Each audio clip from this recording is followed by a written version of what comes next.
The fact that I'd written something, even if I couldn't remember it, was enough for him. He smelled money. And he believed that Alice had been kidnapped. Anything beyond that was another story. I had a midnight appointment with the kidnapper in a place called Lover's Peak, somewhere in Elderwood National Park. The plan was to rent a cabin. I don't like it, Al. I don't like any of it. It's not good. In fact, it's the absolute opposite of good. Mr. Wake! Barry, you found him! Hi, Rose. Oh, wow. I was just thinking about you, too. Great. I was just bringing Rusty some coffee. He's on the balcony, looking after Max. Poor thing. I really need to go. Great to see you again, Mr. Wake. Later! Who's Max?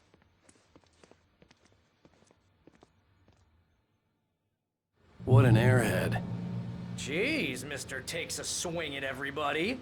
This is not her fault. She's a very nice girl and, more importantly, a fan. She even has a fan site dedicated to you. And she was very helpful when I was looking for you. Seriously, Al, what you were saying in the car, just listen to yourself. What, you shot a guy and his body just disappeared? When was the last time you slept? What, are you high? Have you been drinking? No! Look, Barry, I'm missing a week, and someone's got Alice. Do you and everything's understand what it sounds like when you say stuff like that? Don't get me wrong, it's a good story, could be a bestseller. But when you start confusing fiction with reality, you're buying yourself a ticket to the funny farm. Wait here. Easy there, boy. I'm almost done. Hey, Rusty, right? You rent cabins. Oh, Mr. Wake. I'd shake your hand, but mine are kind of full here. Actually, I'm sorry about this. Would you mind grabbing the registration form from the desk? It's just across from Bucktooth Charlie. Okay, sure. Seriously, Al, you can't just go and meet a kidnapper. Those situations always end up in disaster. You gotta talk to the cops. She's my wife, and it's my call. Can we talk about this later? No, this whole thing... Listen, you hit your head. I think this is the form you wanted. And here are the keys. Okay, you're all set, Mr. Wake. Glad to have you staying here. Thanks. Can you tell me how to get to Lover's Peak? Oh, sure. It's at the end of the nature trail. Just follow the paths, you'll get to it eventually. It's an easy walk. Nice spot, too. If you're trying to pull a joke on me, freak me out, it's working. Ha ha, let's have a laugh on Barry.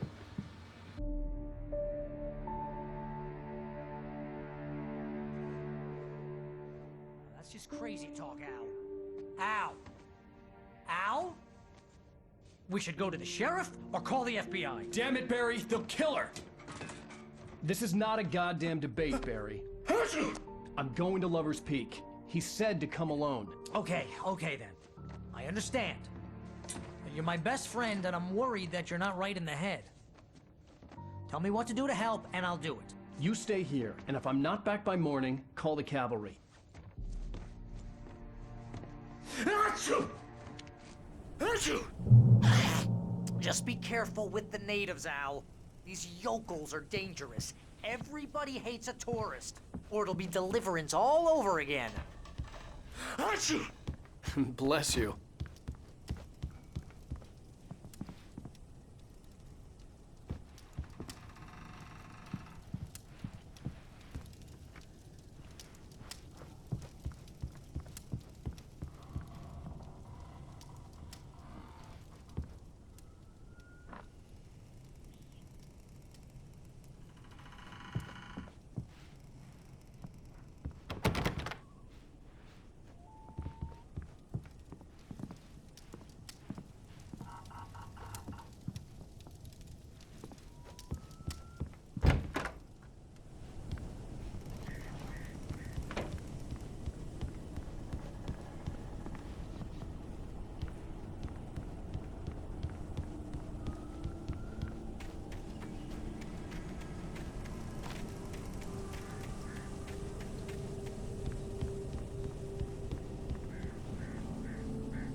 doubt the force.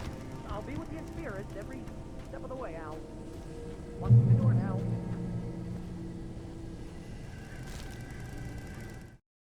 Barry had never gotten along with Alice, but he knew Alan loved her with an almost frightening intensity. And now something had happened to Alice. And here was Al armed with a gun and saying things people got put in padded cells for. It was as if his friend had experienced a massive psychotic episode and was now totally disconnected from reality. It scared the shit out of Barry.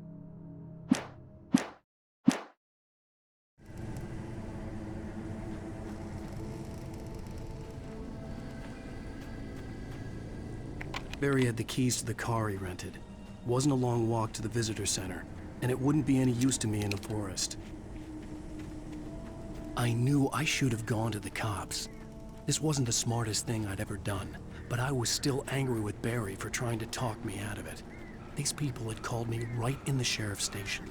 The cops wouldn't scare them, and they had Alice.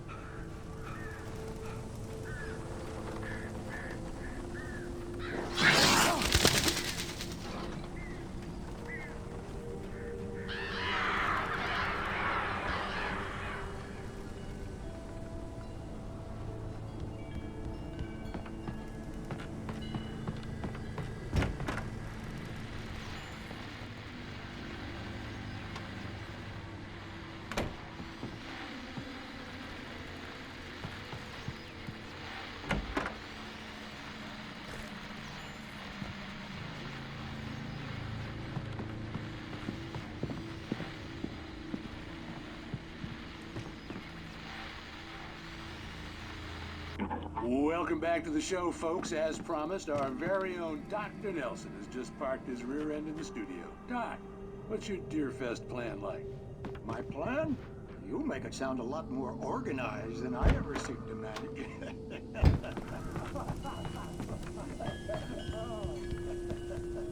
No plan, really. Taking the action. I'm getting a little too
Crime and punishment. The cancer and cure of civilization. But some crimes are impossible to punish, especially in Night Springs. Tonight's episode, The Man in the Mirror.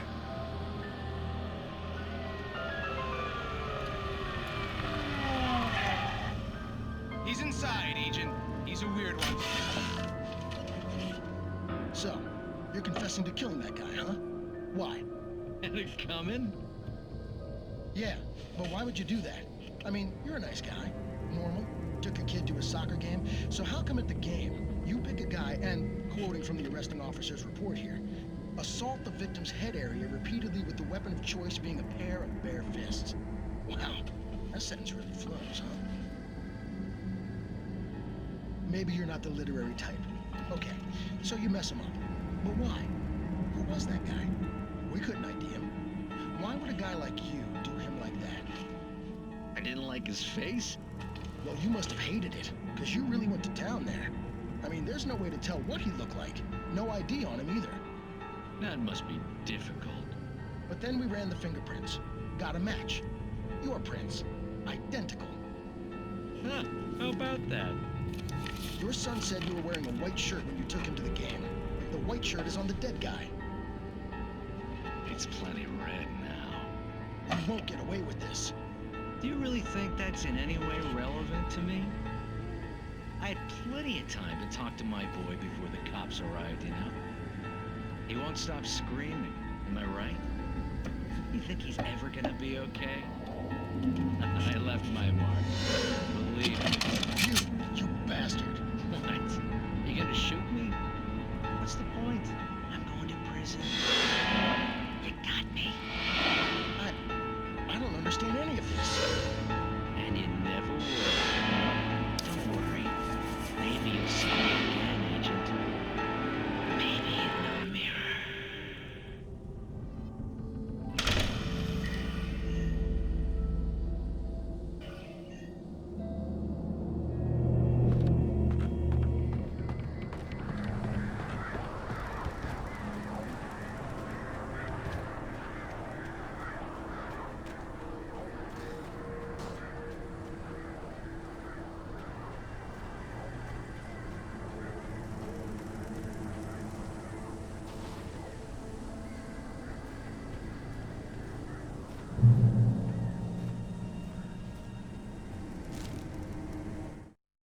The air in the visitor center was heavy with an awful smell, as if some rotten drowned thing had crawled up from its grave.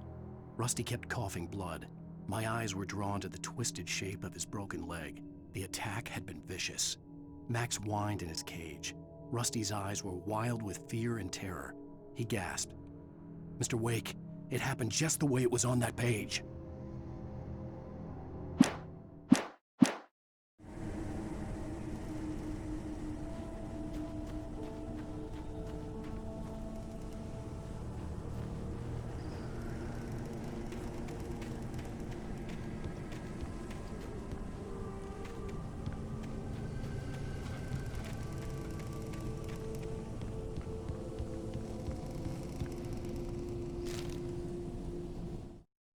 Rose knew that Rusty was in love with her, and she liked him too. She liked him a lot. He taught her to dance, and life had certainly taught her the value of a man who was gentle. He treated her well, made her smile, made her feel good. But Rusty wasn't the prince of her dreams, and that tended to underline the unbearable truth. She was no closer to that Hollywood magic than he was.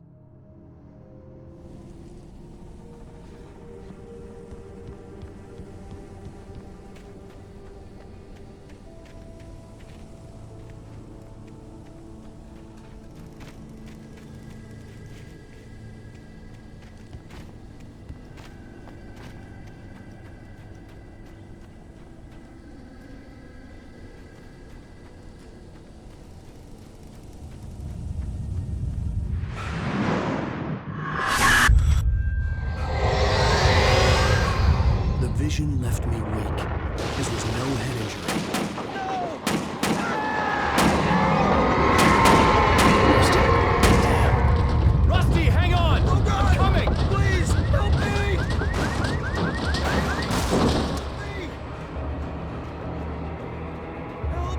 Help me! Can you hear me? Anyone? Please, help! Hello? Back here. I'm back here. Mr. Wake? Oh, hell. It happened just the way it was on that page. I found came true. It knew. So dark. It'll come back for me. You must... The lights. In the office. I have the key. Okay, Rusty. Hang on. I'll be right back. Whatever did this couldn't be far. Rusty had found a page from the manuscript. It would help me understand what had happened. Shh. Good boy.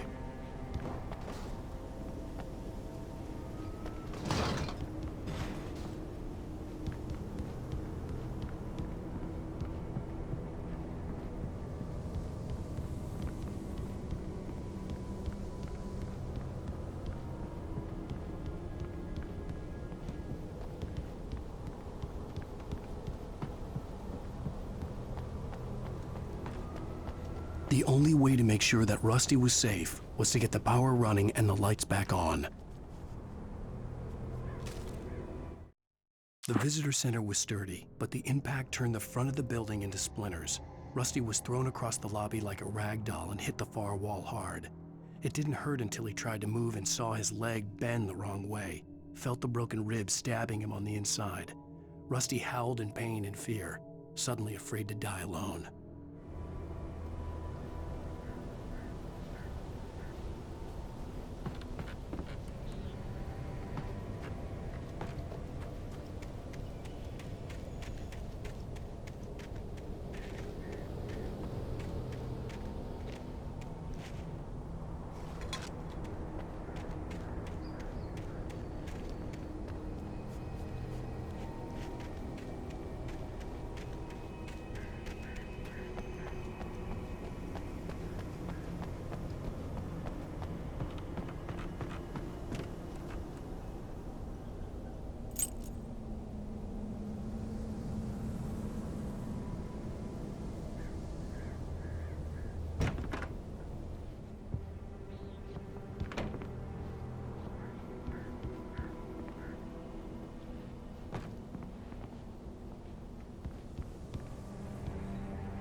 At the last instant, I changed direction and threw myself down.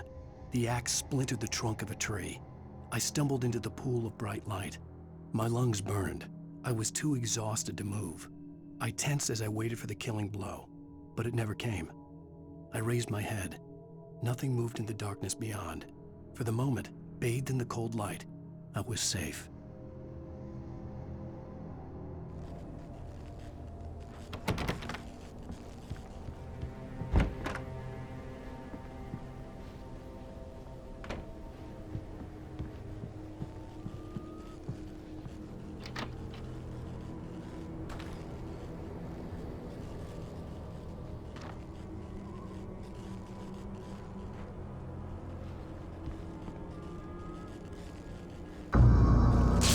Too late. Someone had destroyed the circuit breaker. There was no way to get the lights back on. Rusty! Rusty! The ground was covered with oily patches that looked like liquid darkness.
Something had torn a mammoth-sized hole in the wall.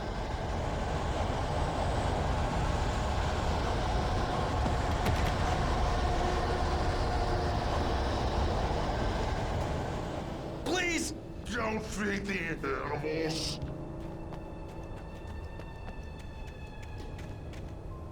Fishing! Purchase up, Park. License! Obey! Don't Ranger's instructions! Rusty, no! Never! Closer than 100 yards! 2 bears and wolves! Never approach any other wildlife closer than 25 yards! Pets must be leashed. All times. Never leave your...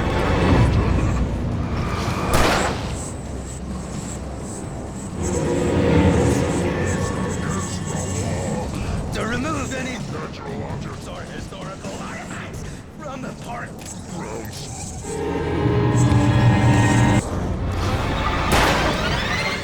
This includes even... You may... Find along the river. Or even simple berries.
Forget about it, Barry. It's just me going crazy. Oh, jeez. Oh, jeez. You're not crazy. I wish you were crazy, but you're not crazy. Ow, be careful. Stay in the cabin. Don't open the door for anyone. I mean it.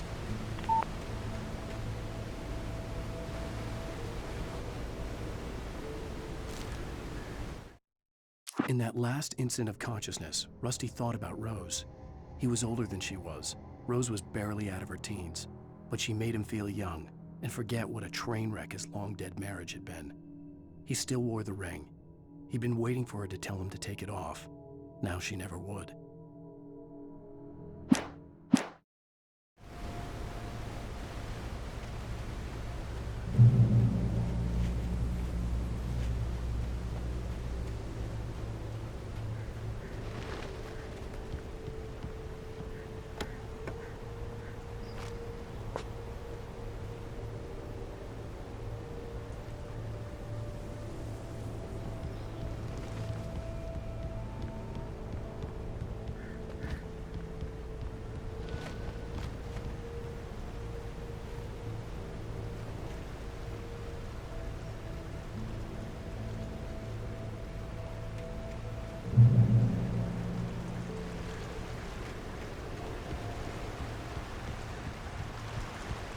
Lover's Peak was at the far end of the nature trail.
I turned the corner, afraid of what the flashlight's beam might reveal. Suddenly, a roughly painted symbol of a torch glowed in the light. Behind it, hidden by a rock, sat a battered metal trunk. It was here for a reason, packed with supplies, batteries, flares, ammo, things you need to make it through the darkness of the night. Something left behind by someone who knew what I knew, and more.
Agent Nightingale didn't want to be in Bright Falls. These little communities revolted him, and he didn't like the trees or the coffee. He now knew that impossible horrors lurked behind the storefronts and smiles. He desperately wanted to turn the car around and just drive until he passed out or ran out of road and booze. But he had a job to do. He had a rider to catch, at any cost.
We gotta get moving. More of them coming.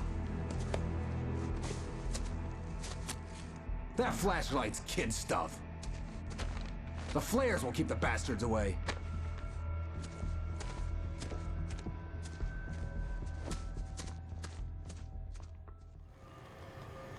You can see them too? Hell, of course I see them. Come on, we gotta move. Why? Because that's the way the story goes. Yeah, but... Let's move! I lost my gun back there. Oh, I've got a gun. Just keep that light steady on him. It took a moment, but then I recognized him. He'd been on the ferry when I first arrived here with Alice. He knew my name. We were headed in the direction of Lover's Peak. There was no way this was a coincidence. He was the kidnapper. Come on, Wake! You better keep up.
Right up these stairs, Wake.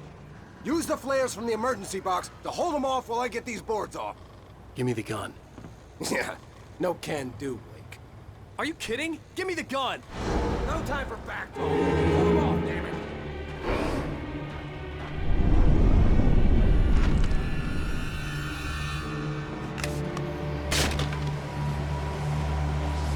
Just a little longer. Scare them off. Get some light on those bastards. That'll keep them off us.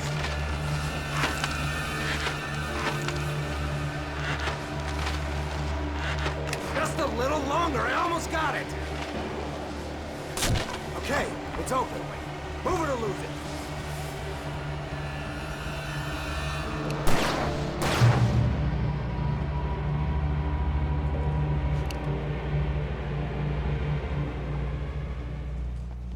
Oh, you feeling better now, Wake? All cozy and safe.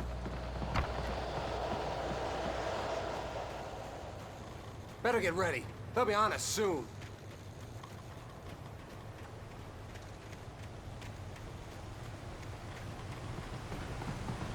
This is it, Wake. The last stand.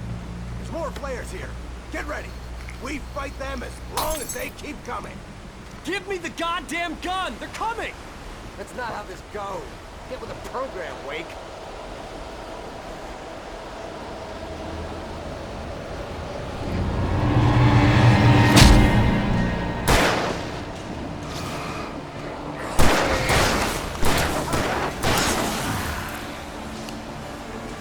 What I got for ya?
Let's cut the act now. Where's my wife? I knew you were gonna say that. I read it all before. You're a hell of a writer. Congratulations. You're gonna bring about something glorious and terrible once we get you some proper editorial control. What the hell are you talking about? Where's Alice? I want the entire manuscript, or she's gonna suffer bad. You touch her mouth.